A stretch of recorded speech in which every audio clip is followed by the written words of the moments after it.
Après une petite pause pour parler journaliste, météorologie et météo à Miami, remontons le classement. On a donc déjà fait Pascal Siakam à la 20e place, Chris Paul à la 19e, DeMar DeRozan à la 18e. Deuxième heure de ce podcast, on a débarré avec beaucoup de débats et ce joueur-là fait toujours débat. 17e place, Trae Young.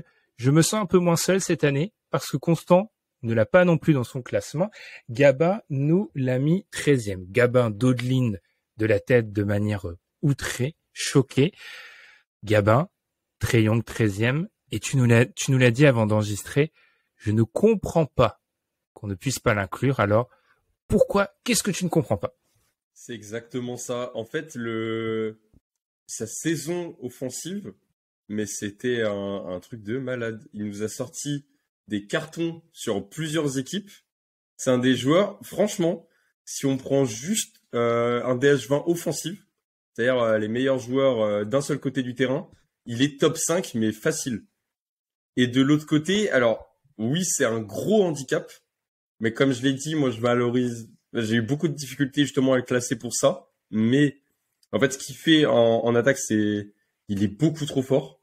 Alors oui, du coup, en défense, il est horrible. Et je trouve d'ailleurs qu'il pourrait faire des efforts, parce qu'on lui trouve beaucoup d'excuses, mais il pourrait quand même s'impliquer davantage. Maintenant, en fait, je le pardonne. Je le pardonne parce que de l'autre côté, il y a 28 points avec 9 passes et des pourcentages avec des bons pourcentages. Il y a un peu de gâchis dans son jeu, un peu de perte de balles, un peu de tir du logo qui se tente.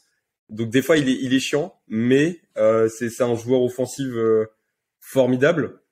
Et en fait, je le pardonne encore plus parce que comparé à plein d'autres joueurs de ce classement, lui, il a pas son super lieutenant. C'est-à-dire, il y a de très bons joueurs à côté. Il y a Hunter, il y a Collins, il y a Capella, mais il lui manque en fait ce coéquipier pour s'appuyer. Et par exemple, Dejounte Murray, je pense, va pouvoir l'aider à ce niveau-là. Et je suis sûr que la saison des Hawks l'année prochaine va être meilleure parce que Murray il est vraiment bien complémentaire de ce qui manquait à l'arrière en fait du côté des Hawks. Et j'ai hâte de, voilà. Loin de moi l'idée de piéger le supporter de Trae Young. Ce serait vraiment, c'est me donner des projets que je n'ai pas alors que je suis vraiment en train de tout casser chez moi. Mais ce qu'apportent des lieutenants, est-ce que ce n'est pas du tout en rapport avec les points faibles que tu as mis en avant de Trae Young, en fait? Parce que ce qu'apporteraient des lieutenants théoriques, c'est pas ce qui manque à Trae Young pour rentrer dans le DH20, selon Constant et moi-même ici présent. Mais c'est-à-dire je pense qu'il a pénalisé, c'est les résultats collectifs, parce que il est, je le trouve un peu trop seul. Et du coup, peut-être que avec Dejounte Murray, s'ils font une meilleure saison, bah Trae Young tout de suite, on va le revaloriser tout de suite, parce que si c'est un aussi bon joueur offensif dans une équipe qui marche très bien, là on va se dire ah ouais quand même, on a un joueur all-time là. Donc c'est non all-time offensivement Je pense que dans plusieurs années, on va continuer à regarder des mixtapes de Trae Young parce que ce qu'il fait tous les soirs, c'est exceptionnel. Après, du coup, les playoffs de Miami, comme tu as dit, il a fait très froid là-bas. 15 points, s'il passe, on a senti des matchs où ça ne rentrait pas, ça veut pas. Mais comme j'ai dit, il manque des coéquipiers sur lesquels s'appuyer. Et en fait, en face, c'est Miami. C'est une défense élite. C'est très dur, ça arrive de se trouver sur une campagne de playoff, je trouve. Enfin, il a montré sur les autres années que c'était pas ça son niveau. Oui, là, c'est une épuisette, là. Ouais, c'était nul, hein. Non, j'avoue. Le Grand Canyon, là, en termes de trous. Mais c'est vrai que j'ai valorisé. Aïe, il était, mais j'arrive pas à c'est dur, hein, parce que en fait, ce que j'ai dit, c'est hyper dur. D'un côté, il est trop fort et de l'autre, il prend cher. Et playoff, il a pas. Le problème, c'est que il est nul en défense et en playoff, il a pas réussi à être bon de l'autre côté. Voilà, tout de suite, ça devient beaucoup trop embêtant. Mais je pense que c'était pas son niveau et que je l'ai pas tant que ça pénalisé sur sa campagne de playoff. Parce que en saison régulière, j'ai trouvé exceptionnel. Constant. Je suis d'accord avec ce que tu vas dire d'avance, mais je te lance quand même. Constant, vas-y. On m'a beaucoup trop entendu sur Trae Young. Je viendrai mettre juste quelques arguments comme ça. Je laisserai réagir Tom aussi, parce qu'il faut avoir équilibré un peu tout ça. Mais Constant, pourquoi tu n'as pas mis dans ton DH20? En préambule, j'aimerais bien dire que je ne suis pas un hater de Trae Young. Au contraire, j'aime plutôt bien Trae Young, malgré le fait que je le tacle et que ça me fasse beaucoup rire que Ben le tacle autant. Mais pour être honnête, Trae Young, moi, faut le mettre en parallèle avec un joueur que j'ai mis dans mon DH20, c'est Darius Garland. Pourquoi j'ai mis Darius Garland et je n'ai pas mis Trae Young dans mon DH20? C'est pour une limite que je considère purement subjective, c'est à quel point le manquement défensif est perturbant pour toi. Pour moi, Darius Garland est moins une liability en défense que Trae Young. Et en fait, Trae Young, je suis d'accord avec ce qu'a dit Gabin, offensivement, il est trop fort, mais défensivement, il est trop faible. Et pour moi qui ai souvent tendance à favoriser les joueurs défensifs et qui ai une vraie préférence pour les joueurs défensifs, pour ça que vous allez trouver Jrue Holiday 20e de mon DH20, parce que vraiment, les joueurs défensifs comme ça, je trouve ça rare et précieux. Pour moi, Trae Young ne peut pas rentrer dans ce classement, tout aussi bon offensivement qu'il est.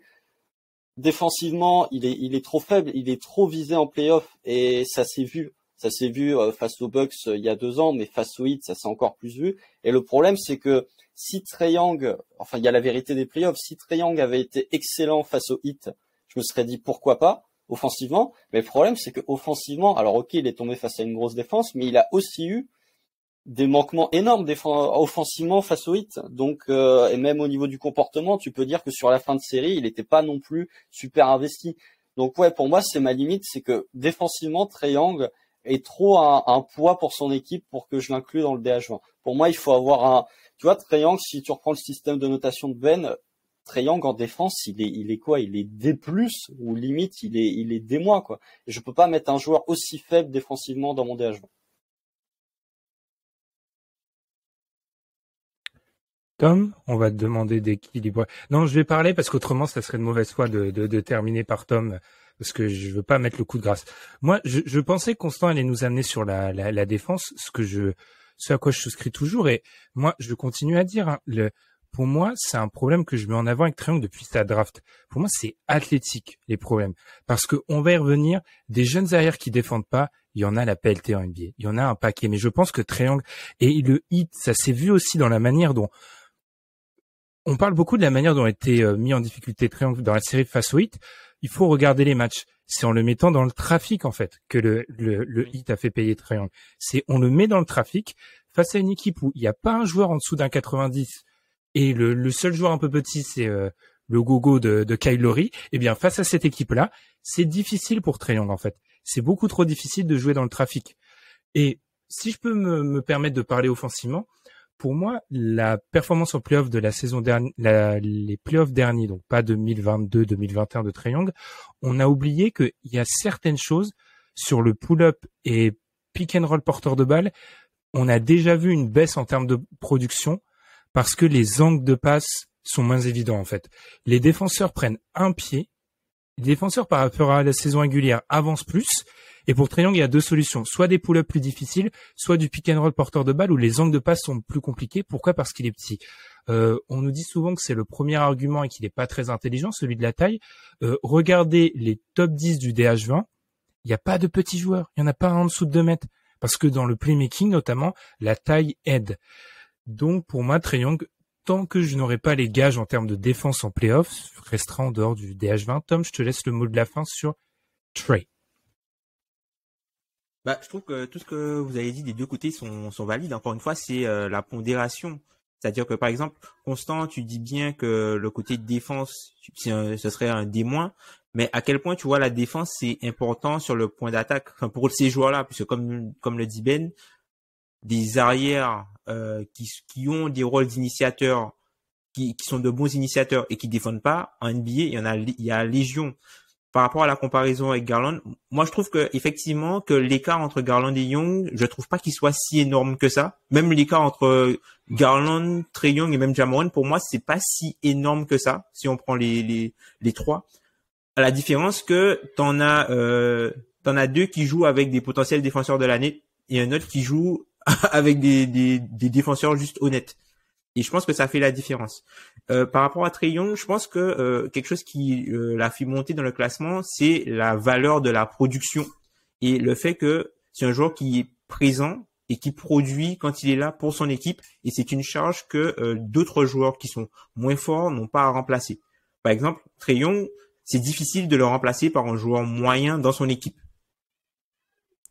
Et je pense que ça aussi, ça a de la valeur. On l'a dit, numéro 1 quand tu fais le cumul, il est numéro 1 au nombre total de points marqués, numéro 1 au nombre de passes décisives réalisées. C'est quelque chose de très rare. Donc il y a quand même la notion de production et la notion de moteur. Et en fait, avec un rôle comme ça, personnellement, je passe un peu sur la défense, même si c'est quelque chose qui est très problématique en playoff.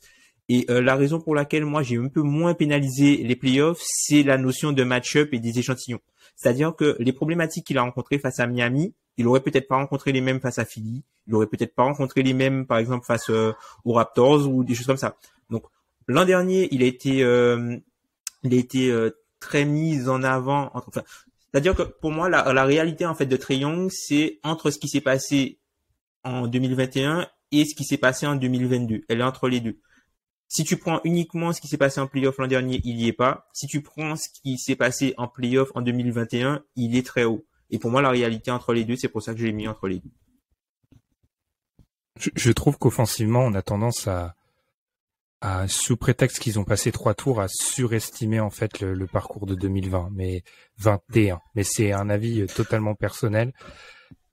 Mais après, tu vois, pour Trae Young, juste la dernière chose que je rajouterais dessus, je pense que c'est un joueur je pense que le fantasme de Trae Young off-ball, aujourd'hui, c'est beaucoup plus un fantasme qu'une réalité. Par contre, si un jour ça finit par se matérialiser, je pense que c'est quelqu'un qui pourrait vraiment s'installer haut dans le DH20, parce que ça le ferait passer dans une autre stratosphère offensivement. Moi, off-ball, je continue pour moi, Macmillan est critiquable, hein. J'y crois pas. Il peut pas. Enfin, regardez pour les auditeurs qui me voient comme un auteur de triangle, prenez la série contre Miami, regardez triangle loin du ballon. Il peut pas vivre dans le trafic triangle. Bref. PG, Paul George, 16e. Petite descente d'année en année. PG, hein, ça descend un petit peu. 21e chez toi, Tom, et tu es en mission, j'ai l'impression, depuis le début de ce podcast avec PG, je rigole.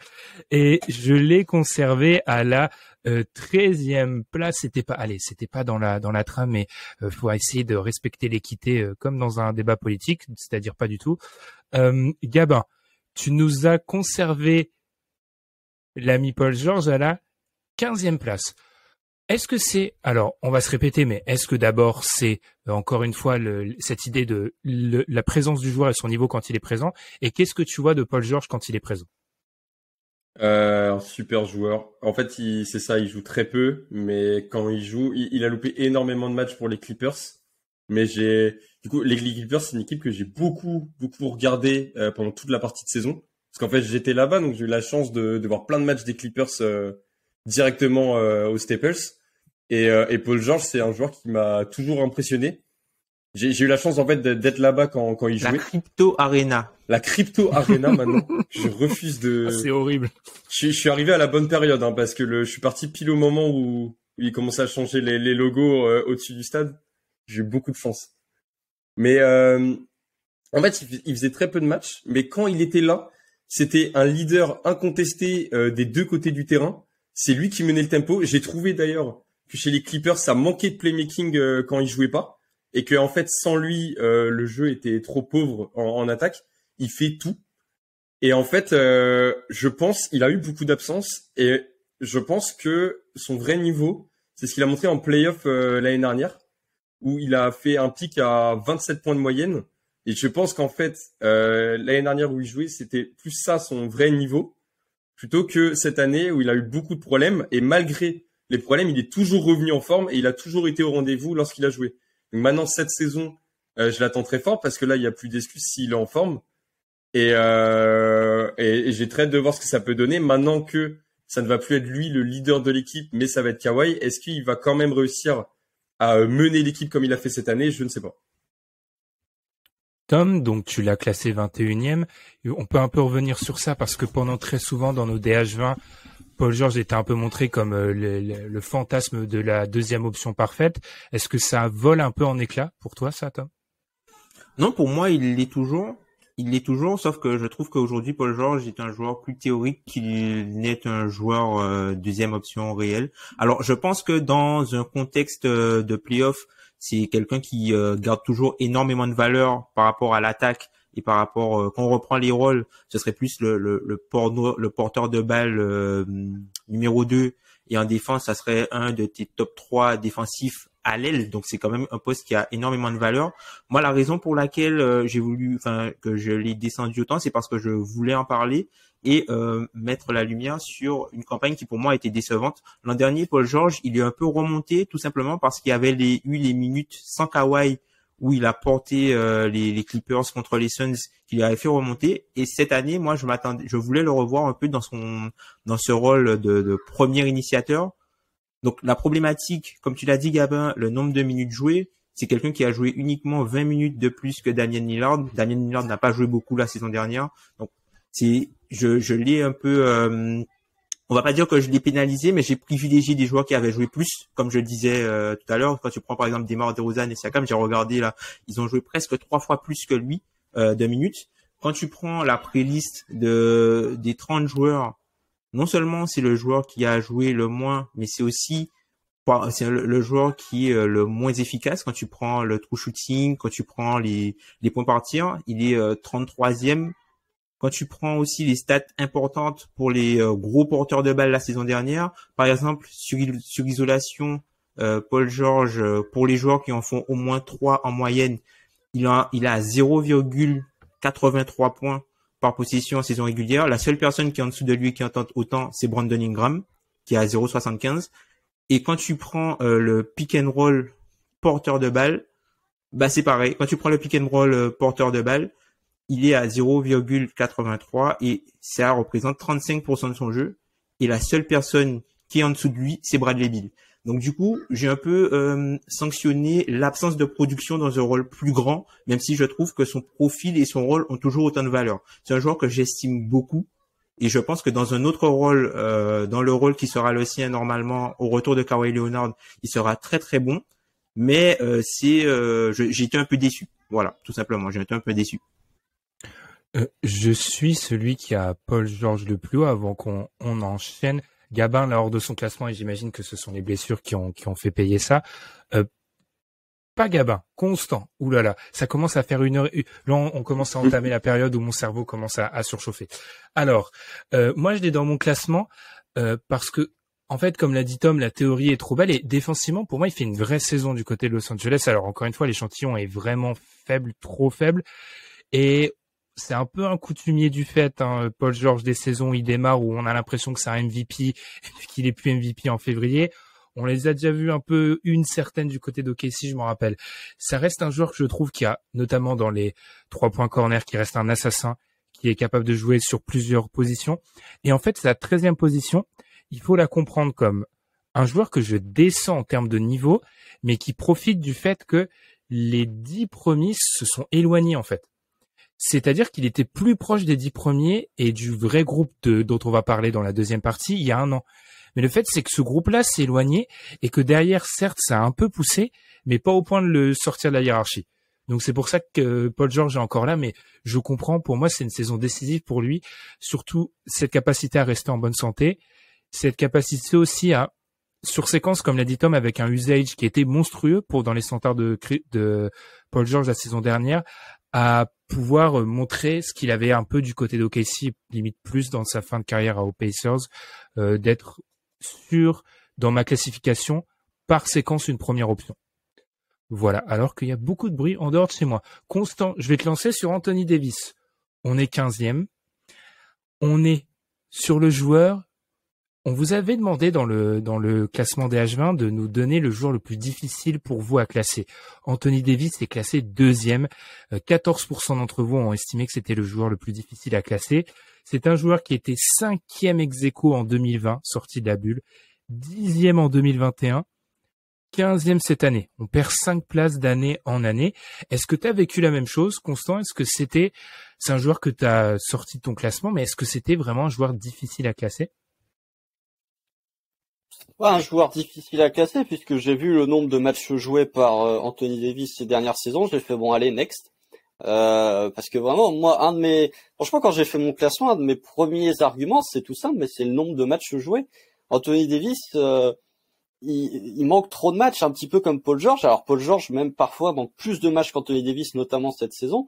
Mais le vrai problème avec Anthony Davis, et c'est ce que vous avez souligné en off tout à l'heure, c'est que à chaque fois qu'Anthony Davis revient de blessure, il est moins fort.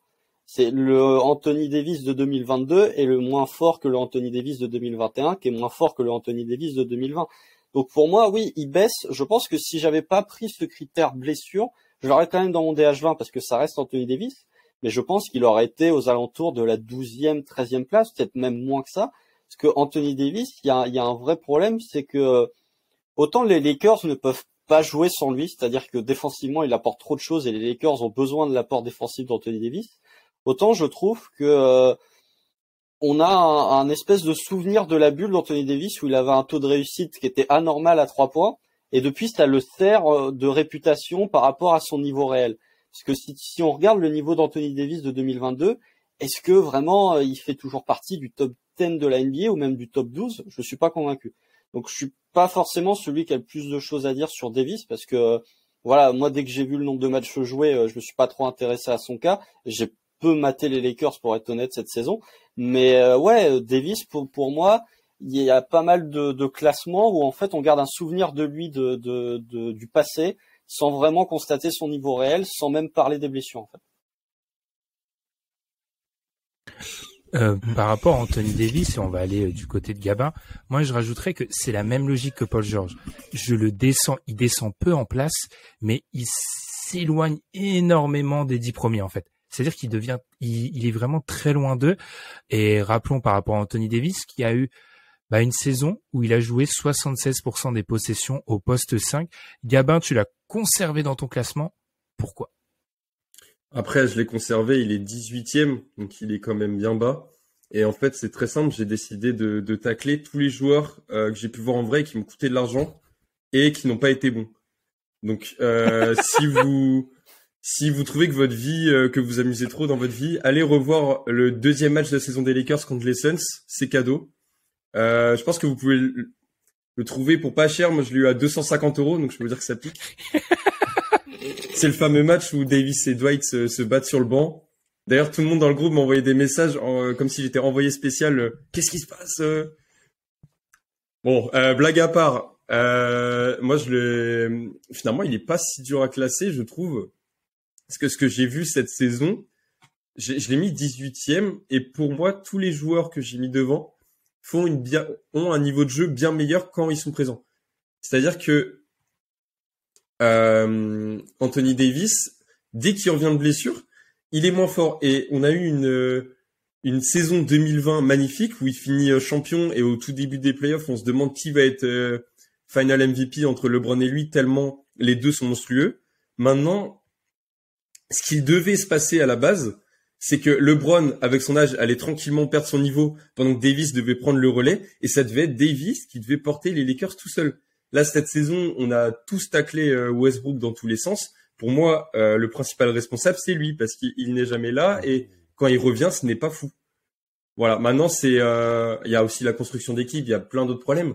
Mais Anthony Davis, je trouve qu'on n'en parle pas assez pour vraiment les problèmes qu'il a apportés à l'équipe par ses absences et par son niveau de jeu.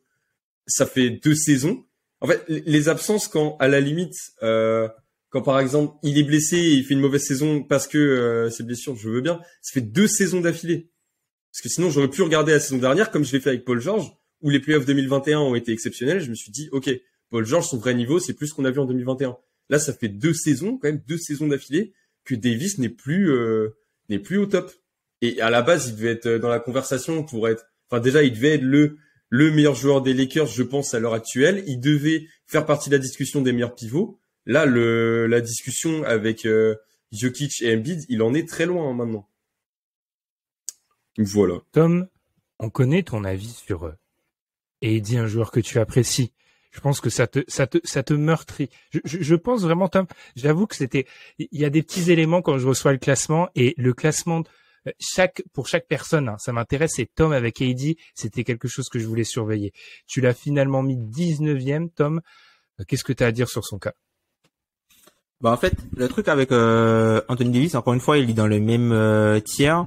Moi, je le laisse par rapport à la défense parce que la défense, même s'il a été absent, je pense que sur le côté défensif cette saison, on a un peu parlé de sa défense, mais je trouve que sa défense a été très très bonne. Anthony Davis, pas forcément capable, enfin moins fort sur tout ce qui est switch, mais en tout cas tout ce qui est protection de la raquette en tant que principal intérieur et aussi en tant que seconde lame défensive un peu dans le rôle de roamer, je l'ai trouvé vraiment très bon malgré ses petits soucis d'explosivité. Donc j'espère qu'il va pouvoir récupérer ça. Moi là où j'ai vraiment pénalisé, c'est aussi sur le côté scalabilité, en plus d'être absent, c'est le shoot à 3 points a disparu littéralement puisque Gabin tu l'as mis 18e, mais c'est aussi son pourcentage à 3 points cette saison.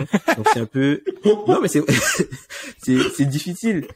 C'est difficile en fait dans une équipe qui avait autant besoin de spacing puisque enfin voilà avec l'arrivée de Russell Westbrook et tout ça. Enfin c'est dommage en fait qu'il n'ait pas plus apporté à ce niveau-là. Sinon au niveau du jeu intermédiaire, j'ai trouvé plutôt bon. J'attends de lui plus de création, balle en main et plus d'agressivité au cercle et de mettre dedans. Je pense que c'est le joueur qui a vraiment le plus de potentiel pour remonter très vite en fait qui dans ce tir-là. Par exemple, enfin pour donner une idée, moi j'ai préféré même s'ils sont dans le même tiers, j'ai préféré Bam Adebayo par exemple à ce qu'a fait Anthony Davis parce que Bam Adebayo, il a eu des playoffs en plus, il a montré ce qu'il valait en playoffs et on était sur un joueur qui offensif, même si défensivement, qui je pense est l'un des meilleurs on va dire un des défenseurs et un des intérieurs les plus polyvalents de la NBA avec une très bonne production offensive, ce qui manque un peu à Anthony Davis aujourd'hui. Donc pour moi aujourd'hui il est uniquement par la défense et si l'attaque augmente un petit peu, je pense qu'il peut vite gravir les tiers encore une fois. C'est pas un joueur que j'enterre. Effectivement, Tom a sorti l'arme des 18%, je sortirai l'arme des 39 3 points réussis sur 170 tentatives, ça nous donne du 22,9% depuis la fin de la bulle. Et effectivement, avoir avec un physique moins... tu as parlé de l'explosivité, Tom, on l'avait tous noté, c'est cette prise de masse qui... pour assurer les minutes au poste 5 qui vraiment ont enlevé une partie de son jeu en fait, de son skill set d'explosivité face à des pivots. Donc à voir par rapport à Eddie, mais je rejoins l'idée générale. C'est un joueur qui s'il retape le top 10 l'année prochaine sur une grosse saison, c'est pas non plus inimaginable. Lui, je pense, et je vais faire référence à un article de The Athletic, Seth Partnow, qui lui aussi fait le classement des joueurs NBA, qui avait commencé sur ce joueur que l'on classe 14e, son petit paragraphe avec « Je suis sûr que j'aurai tort ici ». Je suis sûr qu'on aura tort ici, c'est par rapport à James Harden, que l'on classe 14e, qui est un des joueurs qui a fait le plus réagir, qui est pour nos auditeurs le 3e joueur le plus difficile à classer parmi les joueurs présents cette année sur le plateau, qui est un joueur qui a beaucoup fait réagir quand on a publié le classement des auditeurs. Gabin, tu n'as pas dans ton classement. Tom, tu l'as jusqu'à 15e. Je vais commencer par toi, Gabin. Pourquoi tu l'as mis absent? Mais quand j'ai vu les classements, au début, je me suis posé la question, attends, qu'est-ce que j'ai loupé? Et franchement, en regardant bien, je crois que je ne regrette pas mon choix. Je trouve que tous les joueurs qui sont devant sont meilleurs. Maintenant, il est 21e, parce qu'on nous a demandé les 21 meilleurs joueurs.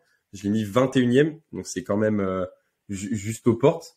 Mais en fait, depuis, je sais pas, cette année, je l'ai trouvé en difficulté. Sur le terrain, il dégageait rien je sais pas. En fait, il y a eu une transition par rapport aux années Rockets que j'ai vraiment du mal à avaler. Maintenant, c'est devenu... tout le monde dit oui, mais c'est devenu un créateur. Je trouve que son impact est devenu beaucoup trop insuffisant pour vraiment espérer rentrer et être 14e comme vous l'avez mis. Maintenant, c'est en play-off, il a pas été au rendez-vous. C'était vraiment pas transcendant. Faut qu'il... Je pense qu'il a vraiment le niveau pour revenir, mais là, j'ai peur, moi, que ce soit la fin. Après 32 ans, c'est un peu tôt, mais c'est plus le même joueur. Il a plus l'explosivité. Et je pense que il y a moyen que chaque année, il descende de plus en plus du classement et qu'au fur et à mesure, on n'en parle plus parce que à Harden, je sais pas, il y a une transition. Ce qu'il faisait, il n'en est plus capable. Il a plus l'explosivité. Maintenant, il arrive plus à bien attaquer le cercle. En fait, il s'est trouvé un nouveau rôle qui marche bien. Hein. Ça peut marcher à la nouvelle saison, mais ce rôle-là, moi, ne me suffit pas pour que Harden rentre vraiment dans le classement et ait une place importante. Est-ce que tu le juges pas trop par rapport aux fantômes de Houston?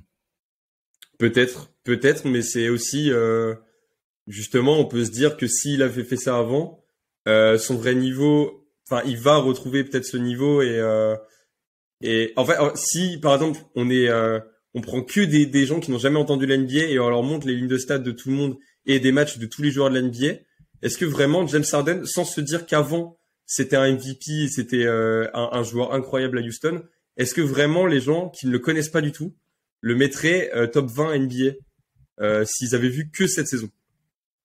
Je ne Clairement pense pas. Et Clairement clairement pas. pas. Et c'est ça je pense qu'il y a une transition et que Harden, il est pas fini. L'année prochaine, ça va être un très bon joueur. Mais voilà, par rapport aux 20 autres, il y a eu il mérite plus, je trouve, d'avoir sa place dans le DH20.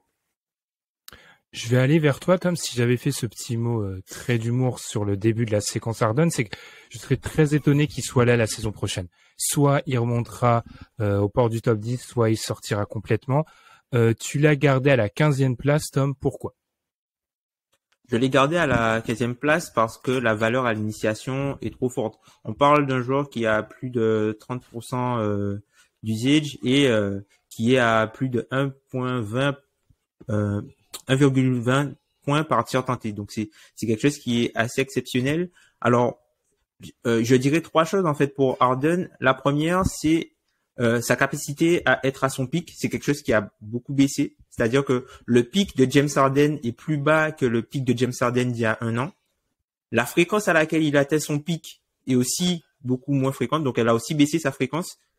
Et les bas de James Harden, les mauvais moments de James Harden ont aussi augmenté malheureusement. C'est-à-dire que son plancher s'est affaissé. Voilà, son plancher s'est affaissé et du coup son plafond a un peu baissé. La fréquence à laquelle il atteint son plafond a baissé. Pourtant, il y a des choses qui sont quand même stables dans son jeu. Par exemple, James Harden aujourd'hui, quand tu prends l'isolation, c'est un joueur qui a 1,07 points par possession sur isolation. Il y a que 4 joueurs qui ont fait mieux que lui cette saison: DeMar DeRozan, Luka Doncic et Kevin Durant.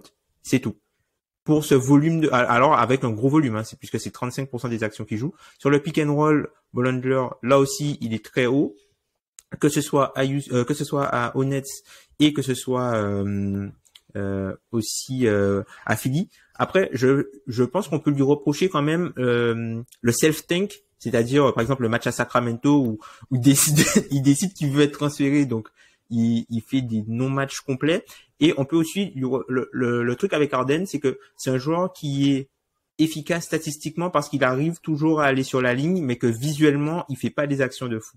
Et je pense que c'est quelque chose qui lui joue des tours, parce qu'en fait t'as pas mal de matchs d'Harden où il est pas forcément à droit et il se sauve par les lancers. Et en fait, l'impression visuelle laissée par le fait qu'il se sauve par les lancers, ça nuit un peu en fait à la performance totale du joueur, où tu te dis ouais, mais il est pas bon. Tu vois, il arrive pas à blow by, il arrive plus à blow by les joueurs. C'est pas un joueur qui prend énormément de catch and shoot, qui a besoin de dribbler énormément pour pouvoir passer son défenseur, mais ça reste quand même un maestro du pick and roll. Il a prouvé avec que Joel Embiid cette saison. Donc je trouve que même si c'est plus le Harden Houston, quand tu prends tout le package, quand tu prends tout le package de James Harden, ça reste un top 20 NBA par rapport à ce qu'il arrive à produire avec la difficulté du rôle qu'il a. Si tu regardes uniquement les matchs et les bas, tu vas être déçu. Par exemple, un joueur comme Brandon Ingram va plus t'impressionner que James Harden, mais par contre, la différence qu'il y a entre ces deux joueurs en termes de true shooting, elle est irréelle, tu vois.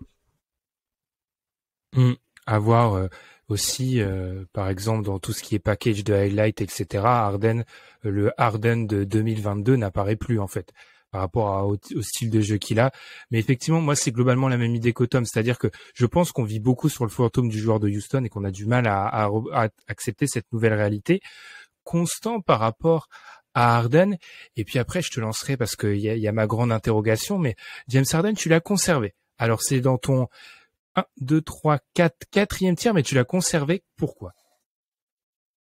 Il est même dans mon dernier tiers, c'est le 5e. Hein. Je crois il manque un tiers. Parce que mon tiers 4, il y a 2 joueurs. Donc est-ce que ça peut être considéré comme un tiers? Je ne sais pas, mais non, en fait, et Dieu sait que j'ai été pas un hater, mais Dieu sait que j'ai défoncé James Harden pendant des années et des années. Et en fait, je sais pas, c'est comme le bon vin, plus il vieillit, plus je l'apprécie en fait, James Harden. Je trouve, en préambule, on parlait du fantôme des anciens. Je trouve que James Harden, en fait, il a été tellement exceptionnel sur les 3-4 saisons là à Houston de 2017 jusqu'à 2020 que maintenant on le pénalise. Mais en fait, une mauvaise saison de James Harden, ça lui laisse quand même une place dans le DH20. Une stat qui vaut ce qu'elle vaut, mais en termes de true shooting, James Harden a un meilleur true shooting que Ja Morant, par exemple. Moi, je trouve que James Harden, en fait, c'est l'un des rares joueurs où son passé le dessert, en fait. Et James Harden, ok, il est plus capable de blow by ses adversaires comme il le faisait à Houston, mais ça reste quand même, pour moi, ouais, un des 20 meilleurs joueurs de NBA de par sa capacité de création, de par sa capacité toujours à aller gratter des lancers, de par sa capacité à jouer en ISO. Alors effectivement, on peut être critique sur le fait que physiquement, il a plus du tout la même explosivité. Je pense qu'il y a des gens qui ont dû le baisser dans le classement parce que aussi les 2 demandes de trade dans l'espace d'un an, ça peut rebuter certains sur ce point-là et dire bon, t'es bien gentil, mais il y a un moment où il faut peut-être arrêter. Mais moi, je trouve que ouais, même cette saison de James Harden, qui est peut-être l'une des pires saisons en carrière de James Harden, ça mérite sa place dans le DH20. Et franchement, je serais pas surpris que la saison prochaine, il se retrouve, quand on refera le DH20 dans un an, je serais même pas surpris si James Harden augmente de quelques places. Franchement. Gabin, je te laisse le mot de la fin sur Harden si tu as quelque chose à rajouter.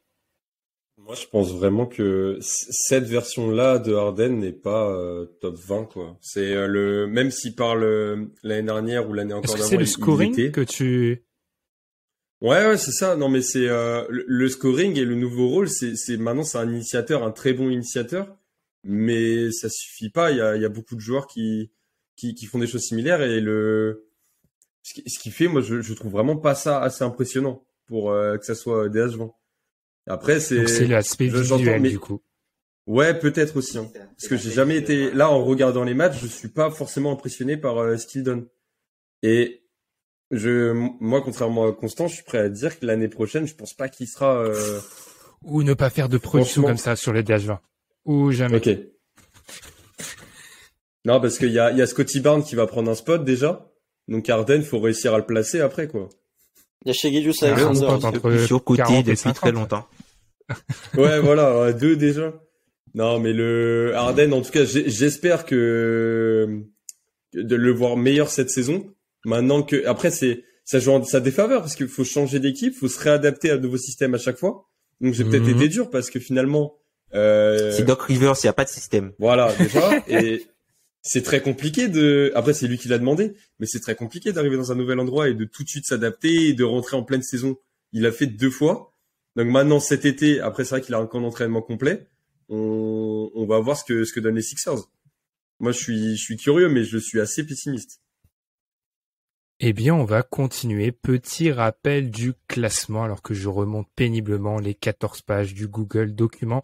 On avait donc 21e Karl Anthony Towns aux portes du classement, 20e Pascal Siakam, 19e Chris Paul, 18e DeMar DeRozan, 17e Trae Young, 16e Paul George, 15e Anthony Davis, 14e James Harden. On arrive bientôt à la fin de cette partie avec Ja Morant. Entrée fracassante à la 13e place. Et moi, les gars, sans animosité aucune, il faut m'expliquer Ja Morant, en fait. Parce que quand, dans la première version de mon DH20, je sais même pas s'il y est dans la V1. Moi, globalement, je finis ma première version du DH20 au milieu un peu avant des playoffs et ensuite je laisse tout reposer. Bref. Et je finis jamais mon DH20 avant d'avoir les premiers retours des auditeurs parce que pour me dire, est-ce qu'il y a un truc que j'ai raté? Je vois les premiers retours des auditeurs, je vois Morant partout. Donc, je regarde encore Ja Morant, je regarde les statistiques, je comprends à peu près l'idée, je regarde des matchs, mais je ne comprends pas la 13e place. Il est 18e chez moi, il est 11e chez toi, Constant, et encore une fois, sans animosité, qu'est-ce que je vois pas? Mais le tort en plus, parce que ESPN, qui ont la vérité absolue, le met top 10. Donc excusez-nous, mais je crois que là, on est aveugle. Non, moi, il est 12e chez moi. J'ai mis DeRozan devant. Enfin, après, les deux sont dans le même tiers, donc ils peuvent s'inverser. Je pense, je suis pas un extrême fan de Ja Morant, mais j'ai l'impression que parmi la team, je fais partie de celui qui l'apprécie le plus, peut-être avec Tom. Parce que j'ai l'impression que, je sais pas, on est peut-être, enfin, le reste de la team, moi, c'est mon avis perso. Vous êtes peut-être un peu bas sur Ja Morant. Moi, je l'ai mis par défaut. Tout simplement parce que je le mets pas dans le même tiers que mon top 10, faut pas déconner, et je le mets pas non plus dans le même tiers que Jaylen Brown, que Brandon Ingram, etc. Pour moi, c'est vraiment, il a une place à part. À la limite, il aurait pu avoir son tiers tout seul, qui serait appelé le tiers Ja Morant, point d'interrogation. Je comprends les réserves, je comprends le fait que sa saison régulière, effectivement, Memphis a marché, a très bien marché sans lui. Même le on-off de Ja Morant en saison régulière, il est négatif, c'est pour dire à quel point Memphis fonctionnait bien quand il n'était pas là. Par contre, il y a un point sur lequel, moi, il me fait grimper, et c'est encore un de mes critères principaux, c'est les playoffs. Il y a un moment où, déjà l'an dernier, face à Utah, il avait fait des grands playoffs, enfin, il avait fait des bons playoffs, et là, je trouve que, après, il se blesse, donc, fatalement, on peut dire, oui, il s'est blessé au mauvais moment, mais les 3 premiers matchs qu'il fait face aux Warriors, pour moi, c'est du top 11 de DH20. Donc, en fait, s'il avait fait une saison régulière comme il a fait et qu'en playoff, il nous avait fait une Trae Young ou une Karl Anthony Towns, je l'aurais pas mis aussi haut. Mais pour moi, il y a eu la confirmation en playoff face aux champions en titre, ce qui fait que pour moi, ouais, Ja Morant fait partie du top 12-13 de la NBA parce que, effectivement, contrairement à Harden pour Gabin, là, l'aspect visuel chez Ja Morant, il est flagrant. L'aspect visuel, il est absolument flagrant. Tu le vois partout dans tous les highlights, que ce soit au contre, en attaque, etc., etc. Mais je trouve que dans le jeu, alors effectivement, il y a des axes de progression. En défense, il peut encore s'améliorer. Il bénéficie d'un très bon collectif du côté de Memphis. Donc, est-ce qu'il est plus valuable qu'un DeRozan, par exemple? Je suis pas convaincu. Mais pour moi, il a vraiment eu ce tampon playoff face aux Warriors où je me suis dit, oui, là, ça y est, il a montré en playoff qu'il était capable d'être aussi fort qu'en saison régulière. Tom, j'avais lancé Gabin sur Siakam, je te lance sur Ja Morant. Vraiment les gars, dites-moi ce que je vois pas. Non, je pense que c'est il y a un peu comme Constant, hein. Moi, comme je le dis, il est dans mon tiers avec Devin Booker et Trae Young, juste en dessous de mon tiers vide où il y a personne. Donc il y a vraiment un écart, je trouve. Après je pense que du côté il y a la dernière image de Ja Morant, face à quel adversaire? On a vu comment les Celtics ont eu du mal à scorer face aux Warriors. Ja Morant, il finit la série face aux Warriors en 38-6-5 ou quelque chose comme ça, quoi. Donc il était pas stoppable. Ils ont fait des choix stratégiques. Ils ont même enlevé Poole ne jouait pas quand Ja Morant était sur le terrain après les 2 premiers matchs. Ils l'ont enlevé parce qu'il était trop ciblé. Donc du coup, il a forcé à faire des choix et à forcer les Warriors à ne pas jouer à la plénitude qu'ils pouvaient avoir avec Poole, Curry et Clay. Donc c'est quelque chose qu'il a forcé en termes d'ajustement. Après, je pense que ce qui joue beaucoup, c'est la partie highlights, la partie progression du joueur, d'où il part. On voit que, c'est un joueur qui a connu 2 saisons. Il y a la première partie de saison où il est un petit peu décevant, même si son scoring est fort. Il y a la partie juste avant où il se blesse et Memphis gagne énormément de matchs sans lui. Et il y a la partie où il revient et Memphis gagne énormément de matchs avec lui. Et c'est lui vraiment le dragster en fait qui emmène toute l'équipe. Là où je pense que on lui donne un petit peu plus de valeur, c'est aussi c'est un joueur qui va beaucoup au cercle. Enfin, en NBA, on le dit souvent, rim is king, et c'est ce que la défense, c'est l'endroit où la défense ne veut pas que tu ailles. Sauf que Ja Morant prend la plupart de ses tirs soit au cercle, soit dans la mi-distance court avec spin, flotteur, avec une belle adresse, notamment sur les flotteurs. Il shoot à 71% au cercle. Enfin, c'est n'importe quoi. Pour quelqu'un qui y va, qui y va autant sans être assisté. Et il y a aussi la valeur du playmaking de Ja Morant qui fait aussi toute la différence, puisque on parle vraiment de très très bon playmaker à l'initiation. Et la chose aussi qui fait que peut-être qu'il soit un petit peu plus haut, c'est encore une fois la défense sur le point d'attaque est peut-être dévalorisée pour certains vu le niveau des porteurs de balles qui ont autant d'usage. C'est quelqu'un qui a fini à 37% d'usage. C'est n'importe quoi, 37% d'usage. Gabin, est-ce que tu peux mettre le dernier coup pour m'expliquer pourquoi? Parce que de tous les adorateurs de Ja Morant, tu l'as mis dans ton deuxième tiers avec uniquement des joueurs dont on va parler dans quelques jours dans la première partie, à l'exception du 11e de notre classement qui va bientôt arriver. Encore une fois, la question est la même. Qu'est-ce que je ne vois pas? Après, en fait, je pense qu'il a son tiers tout seul, mais il est vraiment, il n'était pas dans la discussion l'année dernière. Là, il est arrivé comme une fusée pour être pour moi le 12e meilleur joueur. Et en fait, t'as vraiment un écart qui s'est creusé entre les 11 d'avant et ceux qui sont au-dessus encore. Il est vraiment pile entre les deux pour moi, parce que cette année, il a réussi. Enfin, personne, je pense, attendait Memphis à ce niveau-là. Il a porté l'équipe en étant vraiment hyper efficace. Je crois, il termine à 27 points, c'est énorme sur une campagne de saison régulière comme ça. Enfin, c'est le meilleur joueur de la deuxième meilleure équipe de la saison régulière. C'est exceptionnel ce qu'il a fait. Après, oui. Il y a eu ce qui pénalise un peu, c'est que c'est vrai qu'il y a eu des matchs où il n'était pas là, l'équipe gagne quand même, mais on peut pas se leurrer et dire que par exemple les Grizzlies sont une meilleure équipe sans lui. Moi je trouve c'est un peu dommage de regarder ce que fait l'équipe sans lui et de se dire ah bah du coup Ja Morant, son impact n'est pas si énorme que ça. Si, je trouve exceptionnel et c'est vraiment devenu une star. Faut pas, même si c'est un échantillon faible de 1 an, ce qu'il a fait, je pense que c'est son niveau. C'est-à-dire que l'année prochaine, on repart sur les mêmes bases. Après 27 points, ça va être chaud à atteindre. Mais il va être aux alentours. Et les Grizzlies, l'année prochaine, on a tendance à les oublier parce qu'il y a d'autres équipes qui font plus peur sur le papier. Faut pas les enterrer parce qu'ils ont montré qu'en fait, ils peuvent être très très forts grâce à ce joueur notamment. Je sais pas, vous voyez. Je sais pas parce que vous m'avez tous parlé de la série contre Golden State. Il y en a une avant où il y a des moments où Minnesota, Ja Morant, il a pas le niveau de jeu d'un mec DH20 en fait. Moi, je vous avoue, en fait, comment dire.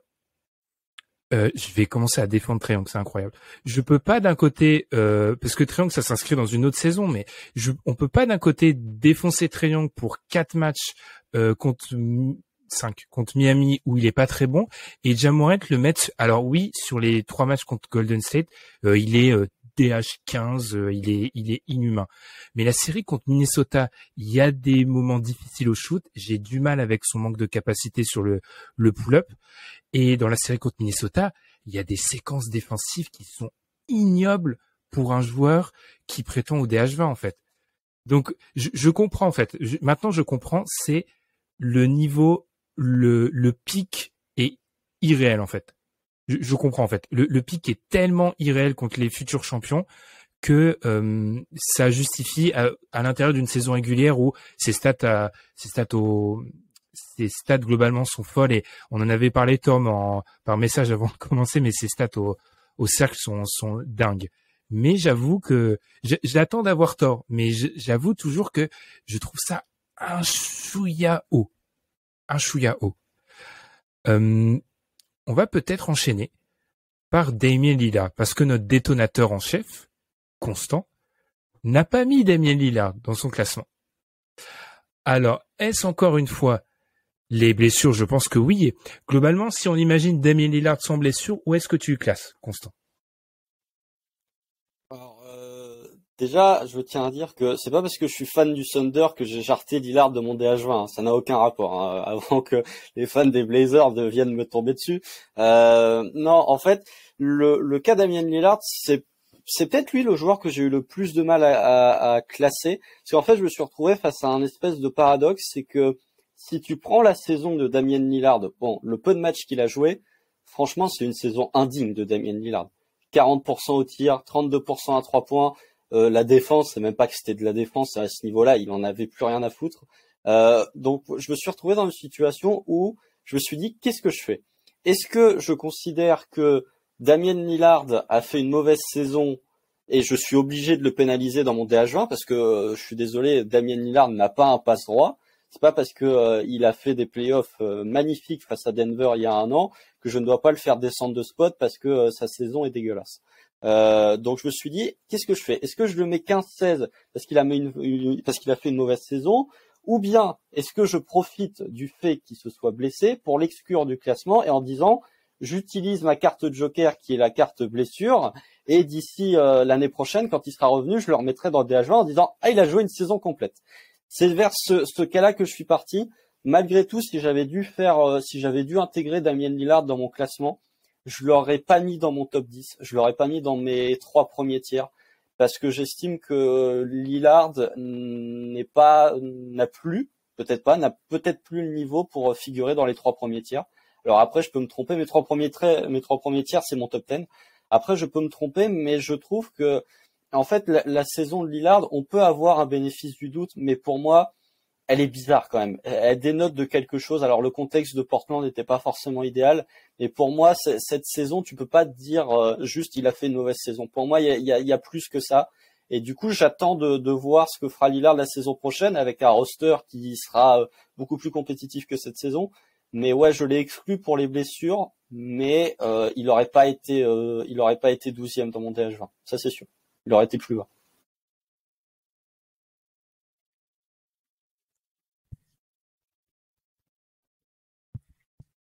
En mute. Comment j'ai pu faire 2 fois le coup du mute en 2022? C'est quand même exceptionnel. Alors, Tom, en plus j'avais une super reprise. Hein. J'avais dit à Tom, ne te lançons pas sur le coup du roster des Blazers parce que je sais que tu auras beaucoup à dire. Tom, eh bien, Damian Lillard, tu l'as plus ou moins conservé, même si j'imagine qu'il est un peu descendu, dans cette élite de la NBA. En tout cas, qui s'en rapproche fortement. Pourquoi ça? Est-ce que c'est la théorie du bénéfice du doute, encore une fois? Oui, pour moi, c'est clairement la théorie du bénéfice du doute. Enfin, là, par exemple, c'est son pourcentage à 3 points et les 3 points cette saison, c'est l'une de ses plus basses marques en carrière. C'est vraiment très très bas par rapport à ce qu'il a l'habitude de faire. Et c'est sur un très très petit échantillon. Et on sait qu'il avait sa blessure aux abdominaux et qu'il a été opéré. Donc du coup, moi en fait cette saison de Damian Lillard, je la considère juste comme une saison de repos. Et comme il a eu du repos, je l'attends d'autant plus l'année prochaine. Donc c'est ça. Moi j'étais pas en mesure de trop le juger, mais je sais que le Damian Lillard que j'évalue et que j'ai évalué l'an dernier, pour moi c'est un joueur qui est au-dessus du tiers où il y a Ja Morant. Donc du coup en gros il y a mon tiers vide en fait et il est juste avec dans l'autre tiers avec des joueurs un peu blessés ou qui ne jouent que d'un côté du terrain désormais. Moi, il est clairement dans le groupe des joueurs avec Lillard, le joueur dont on parlera après, George Harden Davis, stand-by. J'attends la saison prochaine et on refait le classement parce que tu l'as dit, Tom, les statistiques individuelles et Constant aussi, hein, les statistiques individuelles de Lillard sont globalement depuis qu'il est dans son prime, ce sont les pires de sa carrière. Donc, je peux pas croire après ce que j'ai vu à Denver. Alors oui, Constant, c'est une série, mais c'est une série où c'est Dieu sur cette série. J'ai pas dit le contraire. Sa série est exceptionnelle. Sa série est exceptionnelle, mais par contre, il y a un moment où tu es obligé de juger. Enfin, le classement, c'est les 20 meilleurs joueurs NBA à l'instant T. C'est pas les 20 meilleurs joueurs NBA en avril 2021. Donc, je suis obligé soit de l'exclure, soit de le descendre si j'avais pas sorti l'argument blessure. Et puis avant de lancer Gabin, il y a aussi le fait que Lillard était l'année dernière dans notre top 11 qu'on avait beaucoup mis en avant et que même une chute vertigineuse, le top 11 est tellement au-dessus du reste que tu peux prendre une chute vertigineuse, tu restes top 20 en fait. Enfin, là, il faut avoir des problèmes avec la justice pour sortir du DH20 complet pour quand tu es dans ce top 11 là. Gabin, je te lance par rapport à Lillard parce que tu ne l'as pas sorti. Mais tu l'as quand même très bas, tu l'as à la 17e place, alors pourquoi avant qu'on finisse, parce qu'on va bientôt arriver à la fin. En fait, le problème, c'est que pour ce DH20-là, la loyauté n'était pas un critère. Et il aurait pu gagner des places parce que c'est quelqu'un de loyal. Et je suis fier de ça. Non, plus sérieusement, ok, il a joué avec des blessures cette année et il a loupé des matchs, mais au début de saison, il allait très bien et il s'est totalement troué. Il a vraiment été... je sais pas si vous vous rappelez du début de Damian Lillard, c'était très très inquiétant. Donc, la saison peut être une anomalie. Moi, j'ai vu des signes qui m'ont inquiété. Je pense que cette année, il a vraiment pas été au niveau et j'ai peur que ça soit son niveau réel. Et donc, blessé, hein. D'après ce que j'ai vu cette année, il finit 17e et franchement, vu les noms qu'il y a devant, j'ai pas réussi à lui faire gagner des places. J'ai vraiment été extrêmement déçu par sa saison. Ok, il y a eu les blessures, mais ça n'excuse pas tout. Ça, en fait, il s'est trouvé totalement. Je vois Tom hagard. Du coup, on va terminer avec le 11e de ce classement. Devin Booker, 11e. J'avoue que c'est probablement un des classements qui me surprend le plus de tous ceux qu'on a eu. Parce que Devin Booker qui tape à la porte de ce top 10, parce que encore une fois, hein, ce top 10 est largement devant. Hein, pour vous donner un petit ordre d'idée, on donne 20 points par première place aux joueurs. Donc, il y a 9 classements, 9 fois 20, 180. Très simple. Il y a 25 points d'écart entre le 10e et Devin Booker 11e. Il y a aucune, dans le classement, il n'y a pas deux positions où il y a autant d'écart. Donc, il y a un gouffre et c'est Devin Booker, la première tête qui en sort. Il est jusqu'à 10e chez toi, Gabin, 14e chez toi, Tom. Devin Booker, j'ai vraiment eu du mal même à trouver une question. Allez, je vais commencer par toi, Constant, parce que tu l'as même inclus dans ton tiers des joueurs qui tapent à la porte, donc ceux dont on va parler dans quelques jours. Pourquoi? Il n'y a pas vraiment de question, mais pourquoi? J'aime bien la question, c'est pourquoi. Non, mais je l'ai mis dans mon tier 3. Mais tier 3 déjà. C'est peut-être. J'avais du mal à mettre Devin Booker en fait dans le même tiers que DeMar DeRozan et Ja Morant. Mais de l'autre côté, il fait peut-être un peu tâche dans un tiers avec LeBron James, Kevin Durant, même Jimmy Butler, etc. Pourtant, moi vraiment, je suis pas fan du joueur qui est Devin Booker, c'est-à-dire ces arrières scoreurs qui peuvent créer de temps en temps, mais qui font vraiment pas ça très souvent, qui en défense font les efforts, mais c'est pas non plus exceptionnel. Je trouve que c'est vraiment, moi je parlais du profil, je trouve que ces arrières scoreurs comme ça en NBA, t'en as un sacré paquet et que finalement c'est pas les profils les plus valuables. La différence, c'est que c'est ce que tu avais mis quand tu avais fait la trame Ben, c'est qu'on se posait la question pour Devin Booker, chez tous ces arrière scoreurs, est-ce qu'il a réussi à se démarquer? Et c'est pour ça que je le mets 10e, c'est que pour moi, oui, il a réussi à se démarquer. Quand tu vois que Donovan Mitchell a perdu des places, quand tu vois que, je sais pas, d'autres arrières, je les ai pas en tête, mais ont perdu des places, lui, Devin Booker... Zach Lavine, tout à fait. Moi, je trouve que Devin Booker, il a confirmé. Alors après, on peut parler... En fait, je pense que Devin Booker, là aussi, un petit peu comme pour Chris Paul, il faut pas surréagir à la série face à Dallas. Parce que la saison régulière de Devin Booker est quand même excellente, comme tous les Suns, ses précédents playoffs aussi. Et encore, même face à Dallas, c'est sûrement le meilleur Suns de toute la série, puisque Chris Paul s'écroule après le Game 2. Donc ouais, je le mets 10e, un peu par défaut aussi, parce que je me voyais pas le mettre plus haut, mais je le voyais pas non plus le mettre plus bas. En attendant la saison prochaine, j'attends beaucoup des Suns la saison prochaine, j'attends beaucoup de Devin Booker. Mais ouais, pour répondre à ta principale question qui était dans la trame, c'est je le mets 10e parce que pour moi, si je devais garder qu'un seul arrière scoreur, ce serait lui et de très très loin. Tu respectes la trame, c'est beau. Constant, c'est très beau. Je vais aller du côté de Gabin, parce que je sais que Tom, tu auras des choses à dire, parce que je sais que Booker, ça t'a marqué. Gabin, tu l'as aussi à cette 10e place. Donc, Devin Booker, est-ce que lui, il a justifié l'investissement dans ton ticket pour aller voir les Lakers? Ah, mais je l'ai vu 2 fois. Incroyable à chaque fois. Non, mais par contre, là, pour le coup, j'espère qu'inconsciemment, il a pas gratté des places, mais ce fut un plaisir de voir jouer les Suns, grâce à lui, notamment. Après, je pense que c'est mérité, en fait, parce que c'est le meilleur joueur de la meilleure équipe de la saison, mais de très loin. Enfin, la meilleure équipe de la saison de très loin. C'est pas le meilleur joueur de très loin. Je sais pas si vous comprenez ce que je veux dire. Bien sûr. Mais, en fait, j'aurais pénalisé ses playoffs s'il était dans une autre équipe. Parce que là, ce qu'ont fait les Suns toute l'année, c'était tellement fort que comme pour Chris Paul, en fait, j'ai pas tant que ça pénalisé ce qui s'est passé après la saison. Parce que pour moi, il y a eu d'énormes problèmes et c'est pas ça leur niveau. Et j'arrive pas à être sévère. Et Devin Booker, c'est un scoreur incroyable. En défense, il est correct. C'est pas avoir bon défenseur, mais il te pénalise pas non plus. Et toute la saison, il nous a fait des cartons et il était incroyable à voir jouer. Enfin, je crois qu'il fait un match contre les Spurs à 48 points. Ok, c'est les Spurs, mais 48 points, c'est exceptionnel. Et c'est pour ça qu'il est 10e dans mon classement et je pense que c'est pas mal.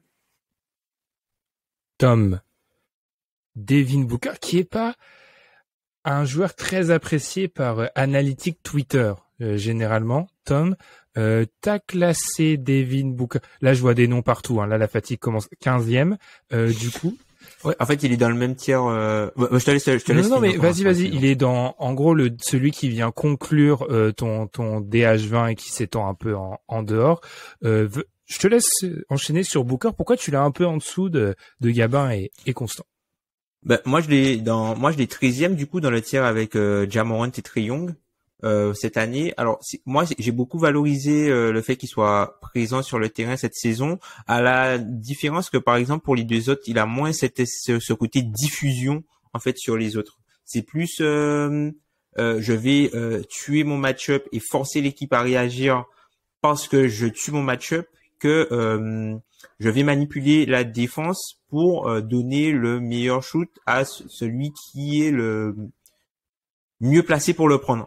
On va dire que c'est plus un joueur de possession par possession sur son match-up, là où par exemple un joueur comme Chris Paul est lui la version possession par possession contre la défense adverse. Et c'est là où je fais la différence. Et du coup, je trouve que c'est un joueur qui est élite de ce côté-là pour tuer son match-up, mais j'ai un petit peu de mal avec le côté diffusion.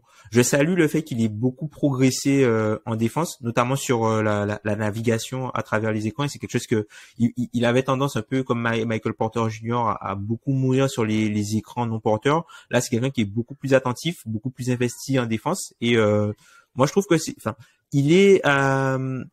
pense que c'est un joueur qui, par exemple, quand tu prends le rôle et le poste, il a un rôle un peu de second ball handler sans la diffusion. Donc du coup, même s'il a un très haut niveau, il a un petit peu moins de points que les gros initiateurs. Par contre, en défense, c'est quelqu'un qui est devenu un défenseur, on va dire, honnête, au-dessus de la moyenne et est très bon, notamment, plutôt bon à sa position. Et pour quand tu prends tous les autres arrière scoreurs à sa position, c'est quelqu'un qui est vraiment très bon par rapport à la moyenne.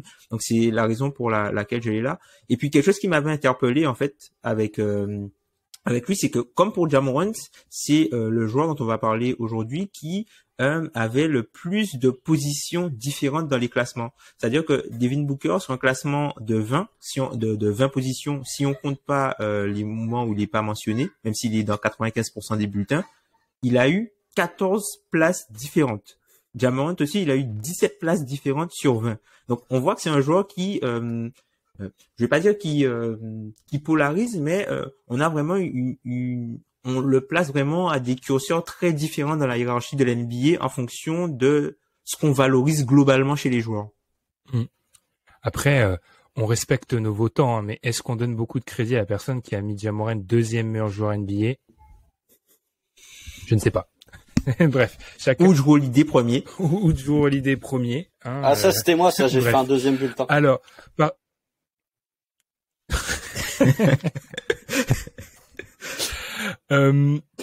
du coup, par rapport à Booker, moi, c'est un peu... Booker m'a amené à me poser des questions. Je me suis demandé si c'est pas les limites de ma classification, un joueur comme Devin Booker, parce qu'en fait, Tom, tu l'as dit, le côté diffusion, dans mes A+, qui est le première option scoring, diffusion, création pour les autres, il y est pas.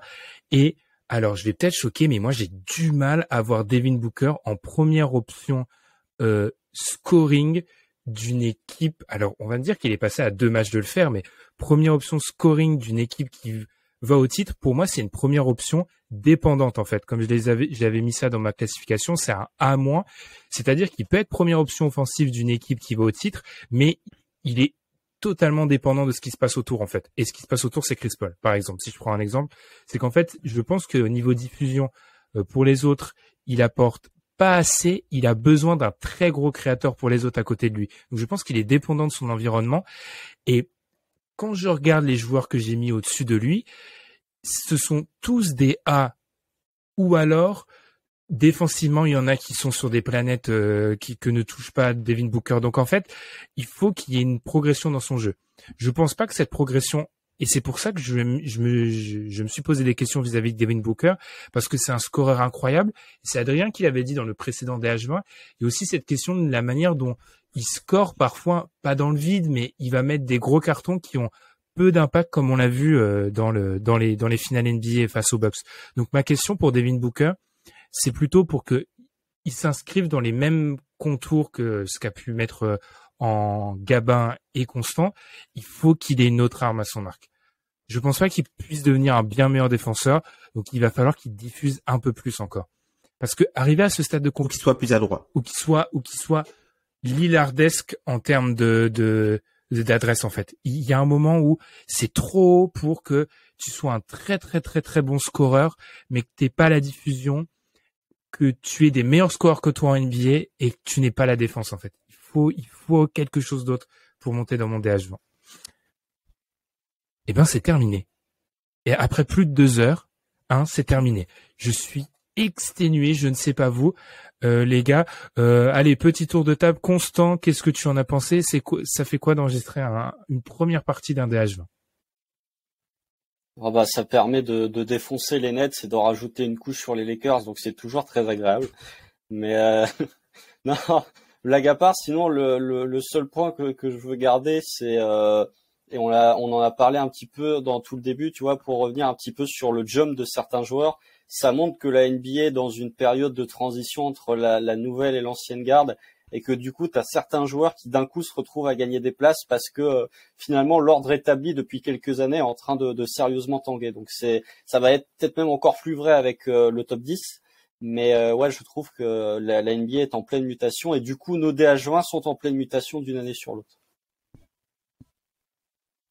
Je suis assez d'accord. Je pense à un joueur en vert dans le top 10 qui gagne des places alors qu'il a, selon moi, Tom est d'accord et Constant aussi. Tout le monde Dodlin du coup, mais il gagne des places par la chute des autres, pas tellement par sa progression à lui.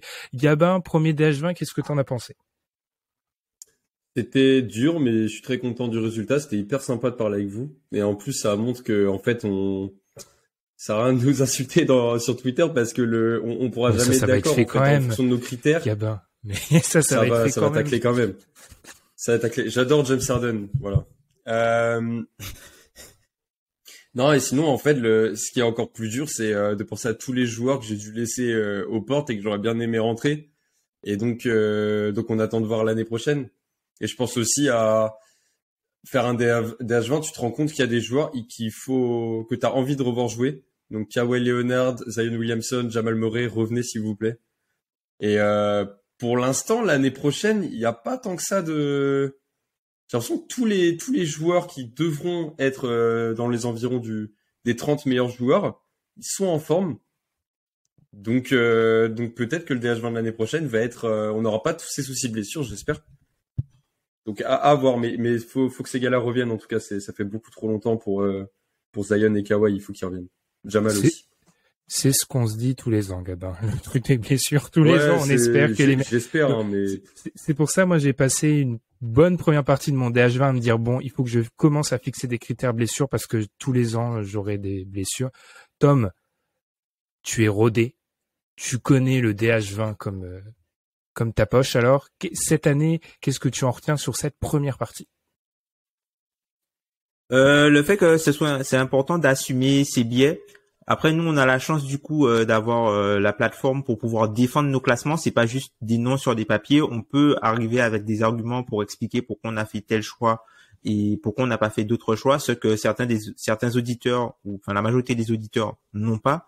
Donc c'est plus facile en fait de peut-être de se moquer ou des choses comme ça parce que t'as pas le raisonnement derrière et t'as pas le comment ça s'appelle le guide du début qui explique pourquoi un tel a fait tel choix. Et en fait, quand chacun t'explique, tu comprends pourquoi lui, il a pas lui, pourquoi lui, il a pas tel joueur et pourquoi tel joueur est haut chez l'autre personne. Donc du coup, ça, je trouve que c'est très intéressant. Peut-être que c'est un truc qu'il faudrait qu'on rajoute, mais je sais pas comment on pourrait traiter ça proprement dans les résultats. Peut-être qu'on rajoute du coup les critères sur lesquels vous vous êtes appuyé et avec quelle pondération, tu vois, comme ça permettrait d'avoir pourquoi Jrue Holiday est premier joueur NBA, oui. Ouais, ça. Après, sinon, vraiment, moi, ce qui m'a surpris, c'est vraiment le nombre de joueurs qui avaient des positions différentes dans les classements. Tu vois que t'as l'impression qu'on sait pas, enfin, un joueur varie, il y aura peut-être 10 places d'écart pour un joueur, mais il aura des places il aurait été nommé dans 10 positions différentes. Par exemple, et il y a pas mal de joueurs qui ont été nommés dans 10 positions différentes. Donc ça, c'est quelque chose que j'ai trouvé un peu facilement dans le fait que, voilà, exactement, on est dans une période un peu floue. Je pense que les playoffs, par exemple, les Warriors, pour pas mal de personnes, les Warriors sont pas forcément un si beau champion que ça parce qu'on a été habitué à des champions beaucoup plus souverains que eux l'ont été, même si c'est une équipe qui a pas perdu beaucoup de matchs. Là, je sais que j'aurai des problèmes et que quelqu'un va venir dans mes mentions. Mais globalement, je trouve que c'est une saison du DH20. Je trouve que c'est une saison du DH20 où on est vraiment en attente de revoir tout le monde en santé et toutes les équipes prêtes pour vraiment distinguer le vrai du faux, quoi. Entre, comme le disait Constant, l'ancienne génération qui commence à baisser parce que l'âge monte et la nouvelle génération qui commence à prendre du galon avec des nouveaux LNBA, des nouveaux All-Stars. Ben là, on est peut-être à la saison charnière où il y aura peut-être l'an prochain, je sais pas moi, 10 au-dessus de 30 ans et 10 en dessous de 25, quoi, par exemple. À noter quand même que la plupart du temps, ceux de 30 ans restent dans les mastodontes l'élite. et que l'échantillon compte. On l'a bien répété. Moi, ma petite conclusion, en dehors de la fatigue extrême qui est en train de s'accumuler, c'est le gap entre ceux dont on a parlé aujourd'hui et les 10 d'au-dessus. Parce que les 10 d'au-dessus, le 10e, faut pas spoiler, c'est un cas particulier. Le 10e, potentiellement, il n'est pas 10 dans un an. Donc, il y a vraiment un gap de plus en plus grand. Et moi, je me suis, par rapport à Booker, et je l'ai fait aussi avec Morant, je me suis mis dans une espèce d'état en me demandant, ils doivent faire quoi pour jumper en haut? Et ils doivent faire des trucs de fou furieux, en fait. Donc, en fait, j'ai l'impression que le DH20, maintenant qu'on commence à avoir plusieurs années, c'est pas tellement un classement dans lequel tu montes, c'est un classement dans lequel tu attends que les autres descendent pour monter. Là, tu parles du mec en vert. Je parle du mec en vert, par exemple, qui pour moi, indéniablement, va arriver au top 5, etc., parce que tous les joueurs au-dessus de lui vont tomber les uns après les autres. Et en fait, je pense pas que ce soit une critique envers le mec en vert, on va l'appeler comme ça. C'est plutôt un état de fait, en fait. C'est-à-dire que c'est la baisse de niveau de certains joueurs qui en propulsent d'autres, quoi. Et je l'ai vraiment vécu cette année, où j'ai vraiment dit, ah oui, mais je pense que c'est un joueur je peux utiliser le bleu parce que le bleu, il y en a plusieurs qui seront dans la première partie. Il y a un joueur en bleu où je me suis dit, je l'ai trop bas, mais de toute façon, dans un an, il sera plus haut. Donc, je joue la montre. je joue la montre. Très bien.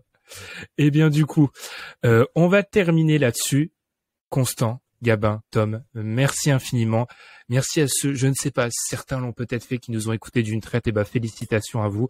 On vous mettra la première partie du classement sur Twitter. D'ici là, reposez-vous bien parce que la deuxième partie arrive bientôt avec Adrien, Amine, Madiane et Ilias. Et puis d'ici là, on vous souhaite une très très bonne journée ou soirée. Salut! Salut! Salut!